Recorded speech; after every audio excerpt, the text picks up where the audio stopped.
Hi everyone, my name is Alyssa Delicato, and today I'll be representing a project worked on by myself and a team from SUNY Upstate Medical University.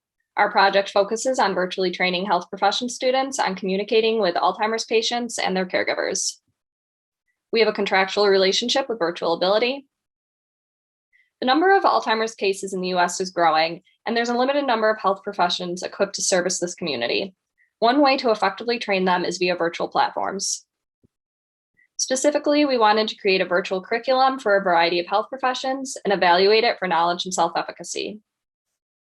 Students enter the virtual world of Second Life and have the opportunity to meet with a virtual patient and caregiver.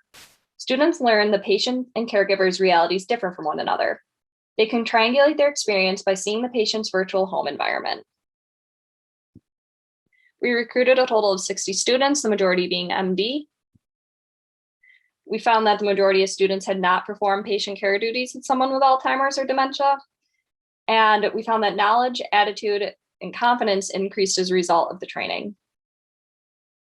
Students identified nutritional and safety concerns, and we identified major themes from their responses.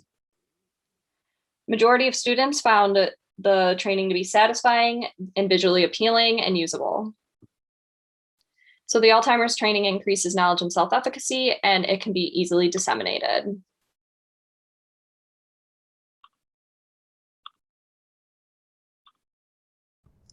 Oh, I'm Cindy Tissick, and I'm from the University of Buffalo Libraries. I wanted to talk to you about the virtual reality experiential learning program that I started for students at the university.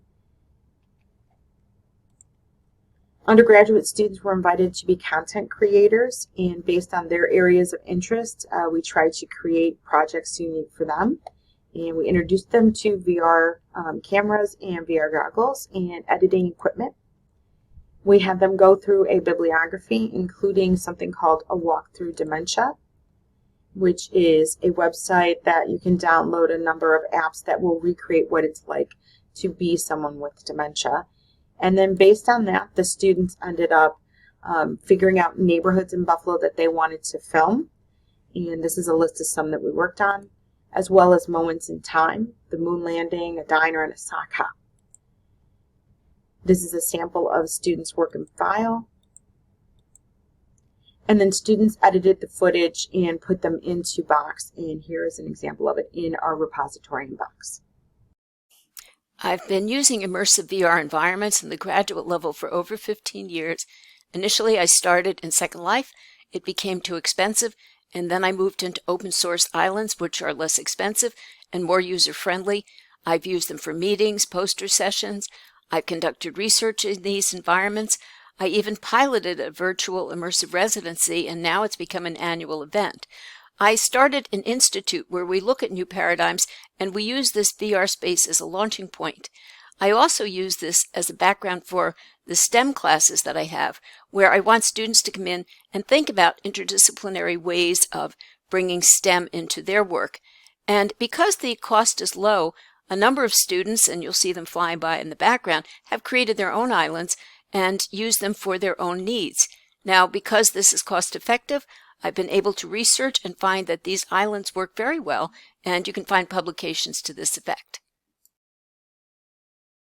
Before you do anything, you got to start with real data. You can't just pull fluffy stuff out of the sky and expect something good to come out of it. So in June, we had this intensive study for 2 weeks. We had to understand the impact of COVID when everyone went from an in-classroom experience to that online crazy world that we all experienced. And we got 2,100 responses on variations of surveys. And we used that surveys to design 8 novel mixed reality products. I'm going to show you 3. One is Clash.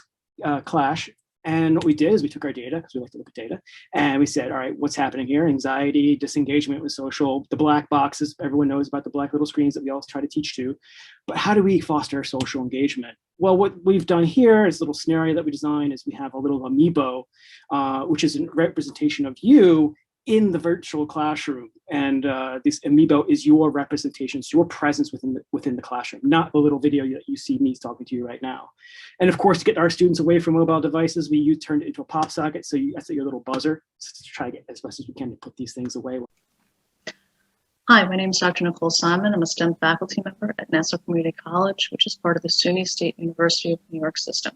Today, we're going to take a look at virtual labs for virtual times. I think this is very important for students as some of them are still learning remotely, and also gives them the flexibility for them to learn and repeatability for labs, which is so essential for critical thinking skills. Today, we're going to take a look at two different types of labs: a virtual lab from HHMI, which allows students to learn through their learning objectives, walking them through what you would typically have with a patient, what you would typically have with your lab notebook, and real-time dynamic quizzing features. So what's nice about this is it gives you the questions you would normally have in a lab situation, your pre-lab. It allows you to get, again, that real-time feedback with hints and suggestions before they actually start the lab. It also allows for repeatability.